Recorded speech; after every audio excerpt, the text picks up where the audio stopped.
Continuação do Manha, com um grupo de povos primitivos. E obrigado para quem se inscreveu e deixou o like no vídeo passado, e bora para o vídeo.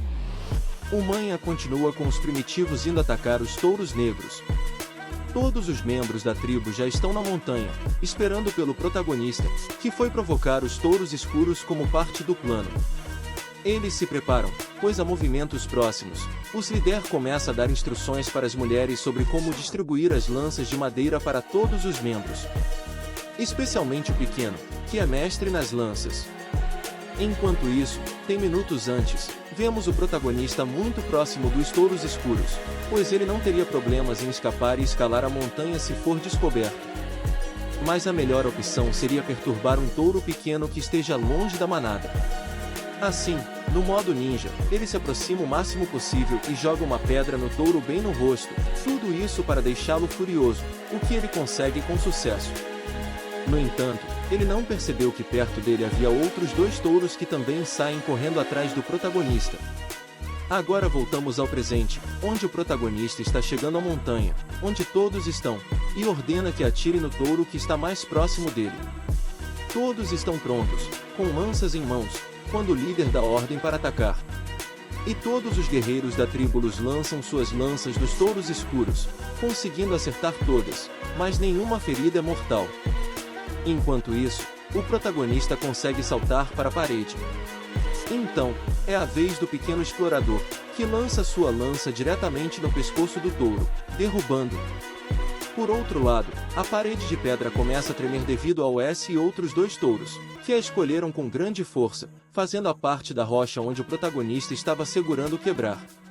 No entanto, quando ele está prestes a cair no vazio, é agarrado pelos líderes da tribo, embora o protagonista esteja mais preocupado com os touros escuros, já que o veneno paralisante ainda não fez efeito. Então, todos devem continuar atacando. O ex-líder está liderando o ataque. Nos mostram que o seu talento é o comando. Essa é a razão pela qual todos o atacam muito bem sob suas ordens. Ele é um guerreiro digno de liderar uma equipe, fazendo um ótimo trabalho. Então, o Slender avisa ao protagonista que algo está errado com os touros. Eles não parecem bem. Vemos que os touros escuros estão prestes a desmaiar. Um deles já está contando ovelhas. O veneno paralisante está fazendo efeito muito rapidamente. Então, o pequeno explorador soa o alarme. Uma grande quantidade de touros escuros está vindo. Isso é mais rápido do que o protagonista pensava, já que eles foram atraídos pelos gritos da manada. Mas não há com o que se preocupar, já que tudo está indo de acordo com o plano. Enquanto isso, os três touros escuros tentam escapar com suas últimas forças. Então eles continuam lançando lanças, enfraquecendo cada vez mais. Então o protagonista ordena que parem o fogo, embora o líder não concorde em mostrar misericórdia, pois se não os matarem, mas os touros escuros os atacam. O protagonista pergunta quantas lanças restam. São cerca de 28, mas há 20 touros escuros da manada que se aproximam. Eles têm poucas lanças. Essa é a razão de sua misericórdia. Mas isso deixa os membros de sua tribo ainda mais confusos, pois acham que desperdiçaram tempo atacando os touros escuros. Mas tudo está de acordo com o plano, já que o protagonista nunca teve a intenção de enfrentar tantos touros escuros com tão poucos homens. Desde o início, o objetivo era matar o chefe da manada. É por isso que ele precisava de isca para atrair o maior deles. Por isso, deixou os touros escuros viverem. Mas seu plano era atrair apenas um. E como atraiu dois touros a mais do que planejava, eles tiveram que usar muito mais lanças do que o necessário. Então, o pequeno explorador nos mostra que chegou a hora que todos estavam esperando. O grande chefe finalmente aparece. No entanto, ele não é um touro comum, é um monstro colossal chefe. Prepare-se, solta um grande rugido que faz toda a parede tremer. Com isso, toda a manada se dirige rapidamente em direção à parede de pedra, chocando-se contra ela com grande força. Isso deixa todos na tribo confusos, sem entender por que estão batendo no muro. Mas o protagonista está mais concentrado no chefe, que não pretende lutar de frente, e envia apenas seus subordinados para atacar. No entanto, nesse momento, um rangido é ouvido. e a parede de pedra desmorona. Todos devem recuar imediatamente, mas Dada, que estava muito perto da borda, acaba caindo e batendo forte no chão. Imediatamente após isso, o protagonista, junto com o mamadismo, desce até onde Dada está, seguidos por último para protegê-los dos touros. Mas a situação é complicada, com tantos touros cercando. Assim, ele deve esperar as ordens do protagonista. Ele subestimou muito o chefe dos touros escuros, que conseguiu arruinar seu plano. Talvez até seja mais inteligente que o protagonista. O resto dos guerreiros quer pegar suas armas e descer com o protagonista, mas eles devem manter suas posições e atacar os touros que se aproximam. O momento de calma termina quando os touros iniciam um ataque. Nesse momento, Lúthien toma a iniciativa e lança sua lança diretamente no pescoço do primeiro touro, para que logo em seguida o protagonista o mate com um golpe de seu machado. O próximo touro se dirige ao mamadismo, que lança sua lança, mas o touro consegue se proteger, fazendo a lança atingir seu braço e continua com seu ataque. No entanto, o mamadismo, com sua coragem imensa, enfrenta o embate de frente, agarrando o touro pelos chifres. É então que seu duo lança sua lança, conseguindo atingir o olho do touro. Assim, os guerreiros da tribo que estão em cima podem lançar suas lanças e terminar o trabalho. Agora são 2 touros a menos, embora ainda haja muitos à frente. Mas então, um grande rugido é ouvido, e todos os touros começam a recuar. A retirada foi ordenada. Finalmente, o chefe dos touros vai se mostrar. Nesse momento começa a chover, e bem em frente ao protagonista está o chefe touro, agora em uma forma demoníaca. Ele começa a preparar um ataque ao lançar o que parece o final flash de Vegeta, um poderoso ataque que nosso protagonista consegue esquivar por pouco, e que até mesmo atinge os guerreiros que estavam em cima da parede. O protagonista não tem ideia do que foi esse ataque. Um rugido, ondas sonoras. A verdade é que esse rugido fez com que todos os guerreiros da tribo perdessem a moral. Agora, cabe ao protagonista lutar contra o chefe para distraí-lo, permitindo que levem Dada para um lugar seguro. E agora, o grande combate entre o protagonista e o chefe começa. Um grande confronto entre os dois ocorre, no qual o protagonista acaba sendo jogado no chão pela grande força do chefe. No entanto, ele consegue escapar. O chefe agora está perseguindo, mas ele vê uma rota de fuga na parede. Tenta subir rapidamente. No entanto, ele bate fortemente contra ela, causando uma grande explosão. Todos estão preocupados com o protagonista, mas não tem tempo para isso, pois o chefe agora fixou seu olhar nos guerreiros que estão na pontada e estão dispostos a lutar até a morte.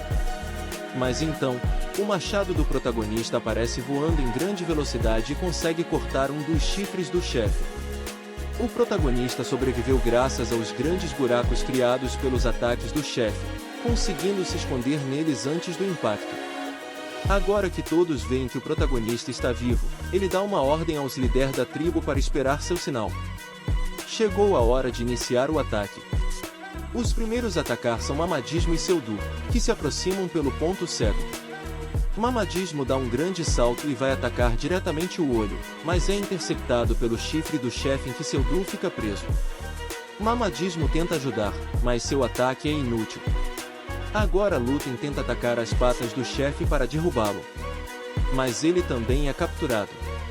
É então que o protagonista aparece por trás para salvar a situação com um poderoso chute na cabeça do chefe, conseguindo libertar Armadíssimo e Lúthien. No entanto, agora o chefe irritado carrega seu ataque e o lança contra o protagonista. Ele consegue esquivar, mas agora o ataque se dirige a Dada, que ainda está ferida no local. O protagonista não permitirá isso. Ele aparece nas costas do chefe e desfere um poderoso golpe de machado no ombro do chefe, causando uma grande ferida. Agora é a hora do contra-ataque. O Slender dá ordem para que todos atirem na ferida do chefe, e todas as lanças conseguem acertar o alvo. O chefe tenta fugir, mas logo cai derrotado. Alguns não podem acreditar que venceram, enquanto outros já estão comemorando, elogiando o protagonista pela vitória. Mas a batalha ainda não acabou. O protagonista está confuso, se perguntando por que o restante dos touros escuros não os ataca. Em uma cena magnífica, o chefe acorda atrás do protagonista com um forte soco de esquerda. Fudeu de vez. O chefe manda se lascar, e agora, com gancho de direita, manda os outros 3 voarem bem longe. Agora ele se concentra nos guerreiros que estão em cima da parede, lança um poderoso ataque fazendo com que eles surjam suas causas. O protagonista, do impacto, acaba fazendo um buraco na parede e agora está gravemente ferido. No entanto, mesmo assim ele enfrenta o chefe de frente. O chefe inteligentemente retira uma lança da ferida e a lança com grande força em direção ao protagonista, que não pode acreditar que esse fosse o seu fim. Mas, em uma cena muito trágica, Dada aparece para salvá-lo, recebendo de frente a lança que acaba atravessando o protagonista. Então, ele vê Dada no chão com a lança cravada, horrorizado, e começa a lembrar de todos os momentos que passou com ela. Eu não estou suportando mais. Eu estou no limite, Brasil. Agora com o touro de frente, muito irritado ao estilo Vegeta, ele diz, ninguém toca na minha Bulma. Eu estou sentindo uma treta. Ele começa a carregar um ataque em seu machado, nunca antes visto, até mesmo reconhecido pelo sistema como perigoso. Imediatamente, o protagonista lança o poderoso ataque, cujo imenso poder destrói tudo em seu caminho, incluindo o grande chefe dos touros escuros, e a partir do meio, como se fosse papel. O protagonista agora está onipotente. Caralho, o maluco é brabo. Porra! O protagonista começa a tossir sangue, lentamente começa a desmaiar. Em frente a todos, eles estão em estado ruim, especialmente Dada, que é a última que ele vê antes de finalmente desmaiar. Enquanto as vozes de seus camaradas que querem usar o creme hemostático para salvar a luz são ouvidas. Agora passamos para o protagonista acordando com uma bela vista dos grandes melões de Ahsoka. O protagonista está um pouco confuso e não sabe onde está. As Ahsoka explicam que depois que o protagonista afugentou os touros escuros, eles se mudaram para o novo lar e construíram essa cabana para ele. A Ahsoka estava prestes a dar mais detalhes, mas o protagonista estava preocupado com Dada e Luten. Então as Ahsoka explicam que depois da luta, encontraram Luten agonizando, mas ele se recuperou rapidamente, até se levantou para fazer guarda na cabana do protagonista. Por outro lado, o ferimento de Dada era mais sério, mas eles aplicaram o creme hemostático, e agora ela está melhor e só precisa descansar. O resto da tribo está bem e pronto para outra caçada. No entanto, as Ahsoka revelam um dado um pouco perturbador. O protagonista ficou desmaiado por 4 dias. Ele olha para a janela da missão de desenvolvimento e percebe que só tem 11 dias para aumentar o número de membros da tribo para 50. Isso deixa o protagonista em uma situação difícil. Embora a dor seja intensa, não é hora de descansar. Ele pede às Ahsokas que chamem os líder. Ele não pode revelar que está muito fraco para lutar no momento e não pode desistir facilmente sem completar a missão. O líder chega muito contente, mas o protagonista pede a ele para não entrar e apenas ouvir de fora, pois tem algo a dizer em segredo. O ex-líder escuta atentamente os sussurros do protagonista. Por enquanto não saberemos o que o protagonista pediu para ele fazer, mas ele não tem problema e sai contente para cumprir a ordem. Então, o protagonista fala com o hotel e pede que ele consiga o crânio e a pele do chefe dos touros escuros para garantir que obtenha a maior quantidade possível de pele. O protagonista entrega seu machado para o hotel, que também sai contente para cumprir sua tarefa. Agora vamos para Ahsoka, que preocupada com o protagonista, pede que ele continue descansando. No entanto, ele se recusa e diz que ela chegou na hora certa para pedir algo. Agora que todos se foram, ele pode entrar na cabana com o protagonista. A verdade é que ele mandou todos embora, porque tinha algo de extrema importância para pedir. As Ahsokas imediatamente tiram toda a roupa, aliviada porque achava que o protagonista nunca pediria isso. Mas o protagonista, meio tímido, pede que ela se vista, pois não se trata disso. Com a Ahsoka já vestida e envergonhada, o protagonista explica que quer que ela acompanhe a um lugar. Ele conta que seu plano é negociar com o Atribuir com o objetivo de persuadir Luz a se unir à tribo do protagonista. Mas a Ahsoka tem muitas dúvidas e não acredita que seja possível chegar a um acordo, já que a tribo tem muito mais habitantes do que eles. No entanto, O plano do protagonista é mostrar a cabeça do chefe dos Touros Escuros derrotado para intimidar a tribo e, fazendo-os pensar que a melhor opção é se juntar a eles. Há duas razões pelas quais ele escolheu as Ocas. A primeira é que a líder do clã é uma mulher, e entre mulheres eles se comunicam melhor. Em segundo lugar, ela é a única que conhece a condição atual do protagonista. O pequeno explorador e as Ocas estão a caminho do clã. Quando estão prestes a chegar, o pequeno dá um aviso às Ocas. Embora o clã não goste de lutar, sentiram-se provocados e iniciaram uma conversa. O pequeno não precisa se preocupar. Só precisa mostrar o caminho, e a Zoca cuidará do resto, vestindo as novas pelagens e chifres dos touros escuros. Finalmente, eles chegam ao local e, escondidos em arbustos, podem ver uma grande cascata onde as mulheres do clã estão tomando banho. Parece que o pequeno conhece bem o lugar. Então que vem a pessoa que está procurando. A líder do clã, uma bela elfa de cabelos e olhos verdes que impressiona até mesmo a Zoca com sua beleza. No entanto, eles não devem julgá-la tão rapidamente, pois rumores dizem que ela devorou pretendentes superiores vivos. Enquanto continuam conversando, não percebem que foram descobertos. Estão prestes a ser capturados pelo clã, e uma vez capturados, são apresentados à rainha que está nua em seu trono. O pequeno começa a dizer coisas tolas diante da rainha, mas ela não tolera homens opressores e ordena que ele seja levado para ser servido como jantar. Caralho, eu sou um merda, meu irmão. Será que um dia eu vou vencer na vida? A Zoca intervém, dizendo que se fizerem isso, a montanha de carne que planejavam dar à rainha como tributo agora terá que ser dada ao clã. Isso chama a atenção da líder do clã, que se pergunta como conseguiram essa montanha de carne. Explica que era o rei dos touros escuros que vivia perto do rio ao norte. Isso desperta ainda mais o interesse da líder, que agora quer unir forças com o clã de Azoka para acabar com o resto dos touros escuros. No entanto, as Ocas deixam claro que os touros escuros já não representam mais uma ameaça para eles, pois mataram o líder e o resto da manada fugiu. A tribo não pode acreditar no que a Zoca está dizendo. A líder do clã se levanta nua de seu trono, e se aproxima da Zoca sem acreditar no que ouviu, pois seu clã quase foi extinto pelos touros escuros no passado. Ela pergunta a Zoca se sabe o que acontece com as pessoas que ousam mentir para ela, mas a Zoca, com muita confiança, diz que tudo é verdade e desafia a líder a verificar pessoalmente um membro do clã. Irem adverte a líder que isso poderia ser uma armadilha, mas as Ocas zombam disso, afirmando que se ela quiser, pode checar o clã de cima a baixo com seu faro. O pequeno confirma que eles vieram em paz para criar uma aliança.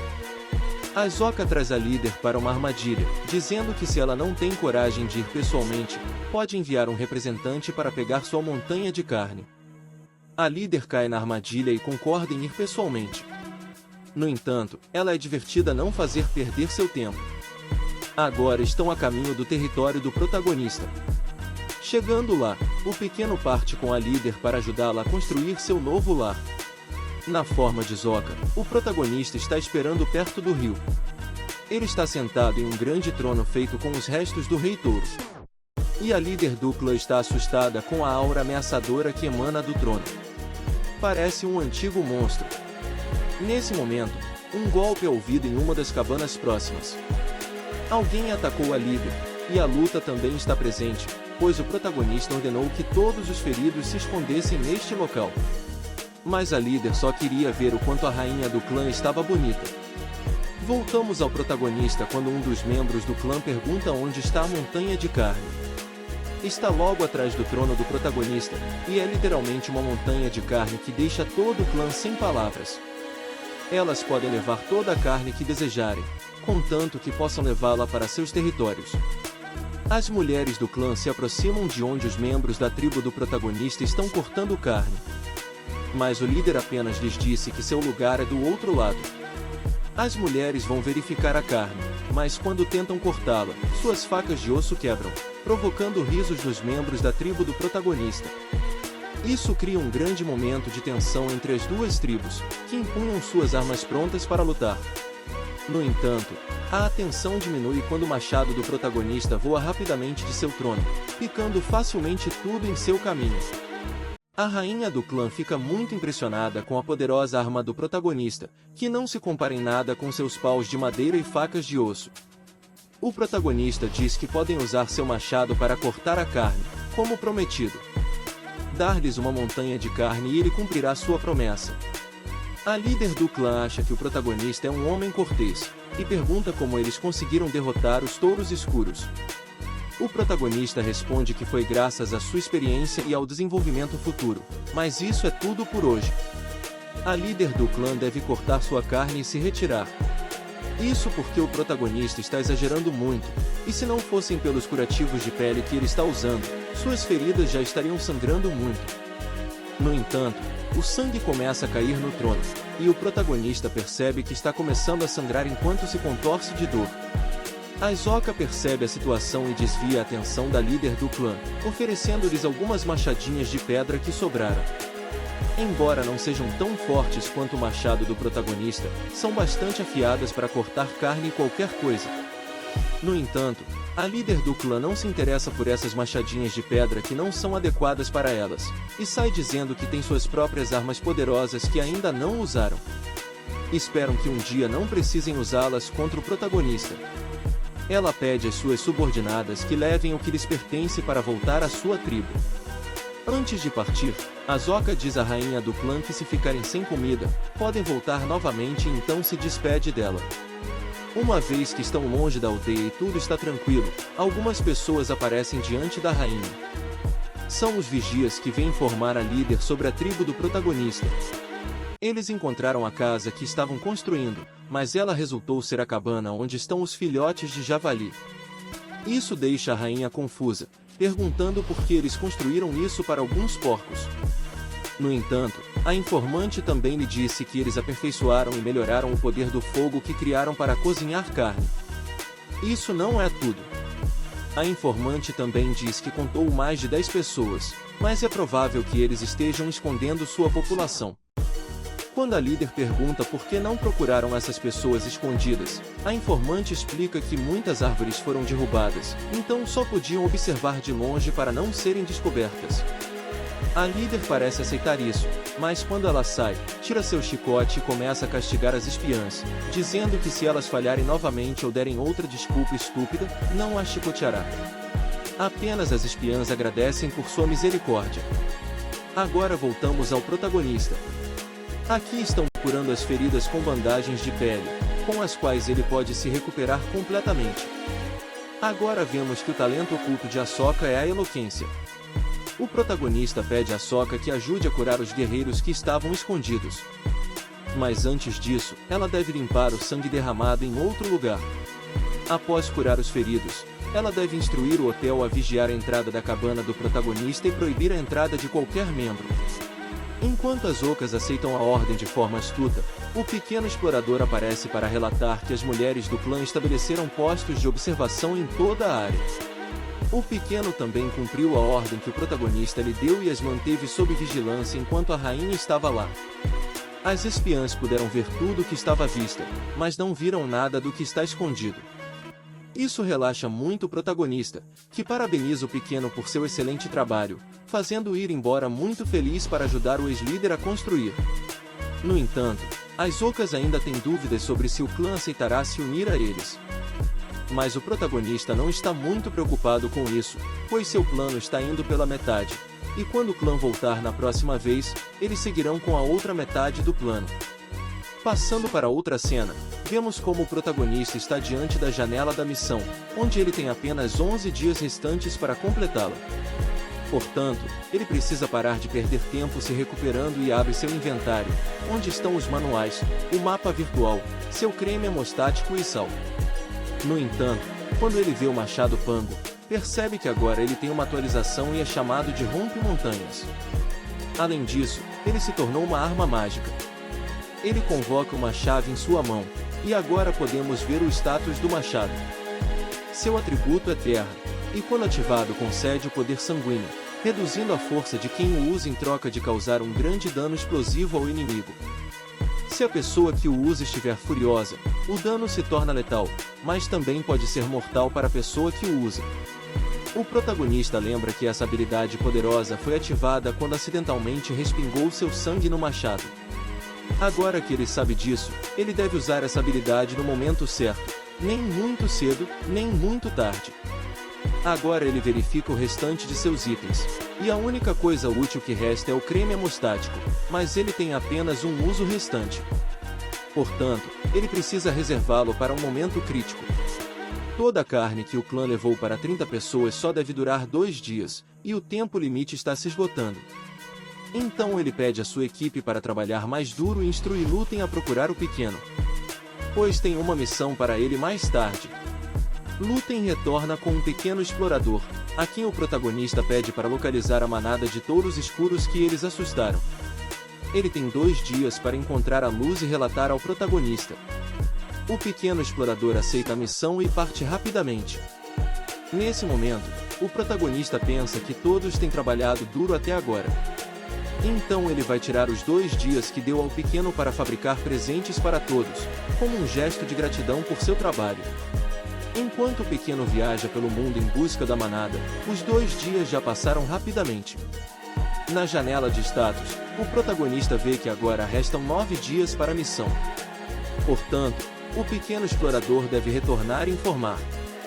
Vemos os presentes que o protagonista criou: pontas de pedra, apito de pedra e um cantil de chifre. Ele ganhou um ponto tecnológico por criar cada um desses itens. O apito de pedra será dado ao ex-líder, o que o ajudará a liderar em combates ou caçadas. As pontas de pedra serão usadas nas lanças, melhorando seu dano e ajudando-os a vencer, se algum dia lutarem contra a Tribuir. Quanto ao cantil de chifre, será presente em suas explorações. Nesse momento, as Oca parecem muito animadas, pois construíram uma nova casa. No entanto, o protagonista está mais concentrado em seus grandes melões, que não param de balançar.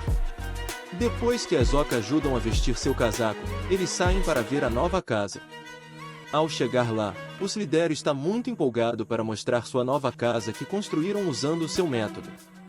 Ele mostra a sua maravilhosa obra-prima, mas a expressão do protagonista é de estudo. Como toque final, eles colocam uma porta.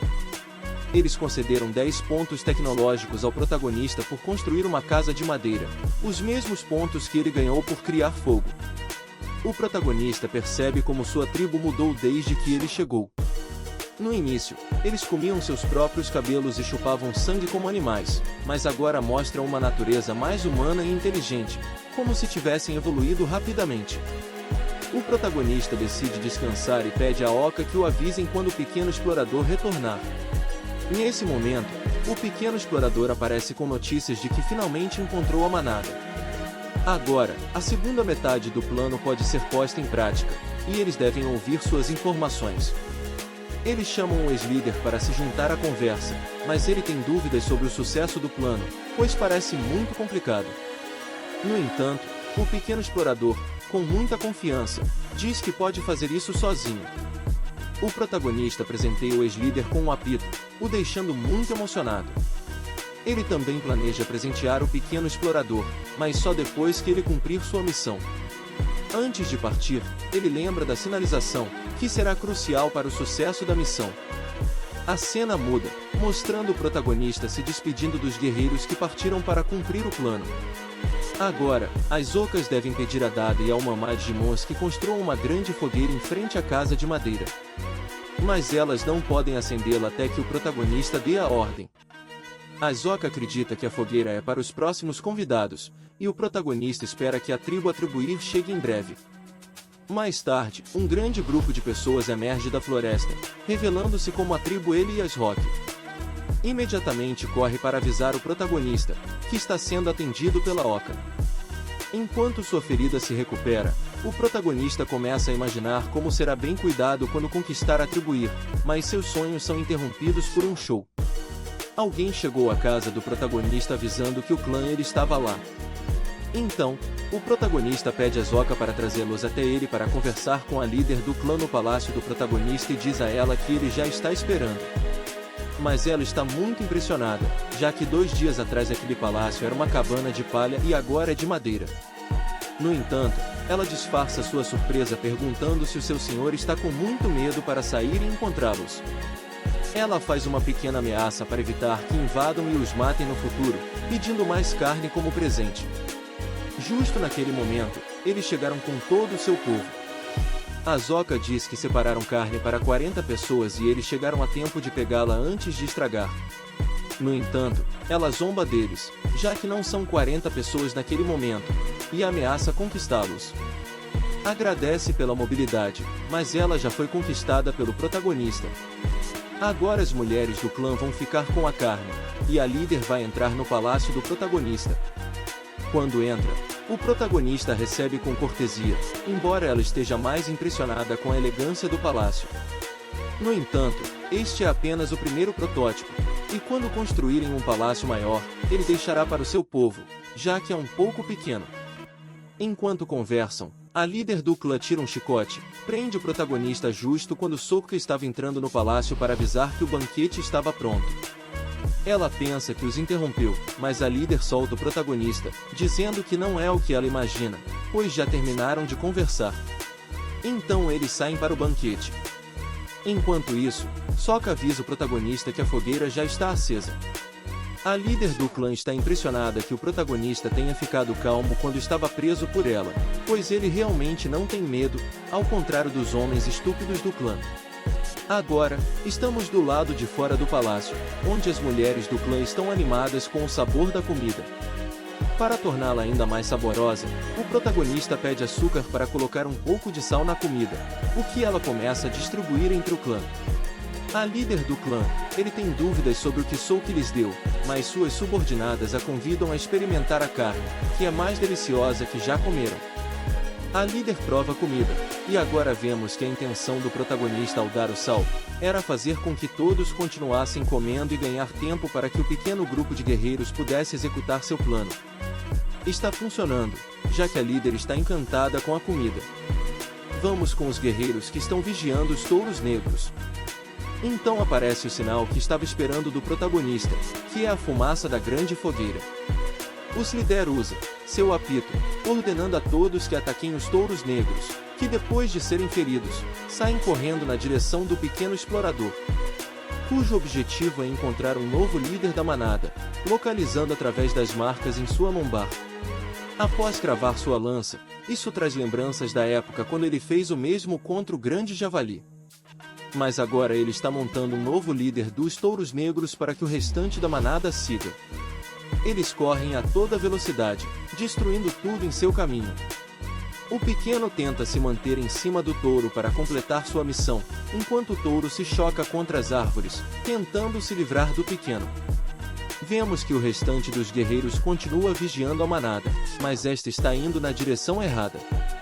O líder começa a enviar sinais com o apito, que o pequeno consegue ouvir e entender que estão indo na direção errada.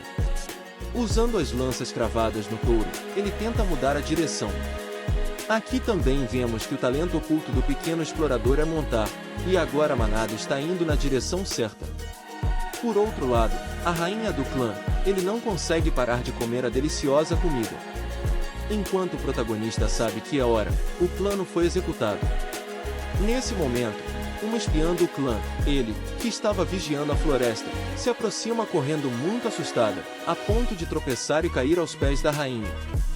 A rainha pergunta por que ela está em pânico, e a espiã conta que uma manada de touros negros invadiu o acampamento do clã Eli e destruiu todos que estavam vigiando. O acampamento não foi páreo para os touros. Imediatamente, a rainha ordena que todos retornem à base para lidar com os touros negros, enquanto se perguntam o que aconteceu, já que tinham afastado os touros de suas terras. Agora voltamos ao clã Eli, onde os touros negros estão destruindo tudo, e há muitos feridos no chão. Vários dos guerreiros do clã estão empoleirados nas árvores, enquanto são atacados com pedras por estilingues, mas esses ataques com pedras não conseguem penetrar na espessa pele dos touros. No entanto, eles precisam resgatar os feridos no chão. Então, se lançam ao ataque contra o touro. Mas o touro facilmente os faz voar com um único golpe. Agora ele se prepara para atacar a elfa que está à sua frente. Mas quando está prestes a acertá-la, um chicote prende o braço dele. É a líder do clã que voltou. E com um único movimento e grande força, ela derruba o touro no chão. Agora, o touro está muito enfurecido e sai correndo rapidamente em direção à rainha, que não consegue esquivar do poderoso embate e é jogada para trás, mas cai de forma muito épica nos braços do protagonista, que também havia chegado com os guerreiros. Estes não têm ideia de por que os touros negros que eles tinham direcionado para um acampamento do clã, eles agora estão atacando. O protagonista enfrenta um novo líder dos touros, mas como este ainda está muito irritado, o protagonista se pergunta se a capa do antigo rei dos touros não está tendo efeito. No entanto, o líder dos touros começa a tremer, o que alivia o protagonista, pois a capa finalmente está fazendo efeito. Este é um novo rei dos touros, mas não se compara em nada com o que o protagonista já derrotou. Então ele envia seus guerreiros para dar as boas-vindas aos touros negros e todos eles se lançam ao ataque. O ex-líder e o pequeno explorador vão direto para cima do rei dos touros negros em uma grande manobra. O líder lança o pequeno explorador sobre o rei dos touros negros e começa a montar, segurando pelos chifres. Enquanto isso, o protagonista tenta convencer a rainha a ir embora. Ela quer ficar para ajudar os guerreiros a afastar a manada, mas o protagonista a impede, já que ela não pode lidar com esses touros. Se atacar, será sua sentença de morte. No entanto, o protagonista trouxe guerreiros suficientes para o ataque. Portanto, a melhor coisa que a rainha poderia fazer seria pedir ao seu clã que fosse para o território do protagonista para que possam tratar de seus feridos e retornar depois quando tudo se acalmar. Além disso, o protagonista jura construir mais moradias, fornecer comida e mantê-los em segurança, pois como a rainha pode ver, sua gente não está mais em condições de lutar. Para convencer ainda mais a rainha, ele pergunta se ela pretende ver seu povo morrer lutando contra um inimigo muito mais forte. Isso faz com que a rainha chame todo o seu clã e, junto com os feridos, eles se dirigem às terras do protagonista. Todas as mulheres do clã estão se retirando por ordem da rainha. Agradeço muito por acompanhar este conteúdo até o final. Se você gostou do que viu, deixe seu like, compartilhe e inscreva-se no canal para não perder os próximos vídeos. Fique ligado. Espero que você esteja tão animado quanto eu. Até lá!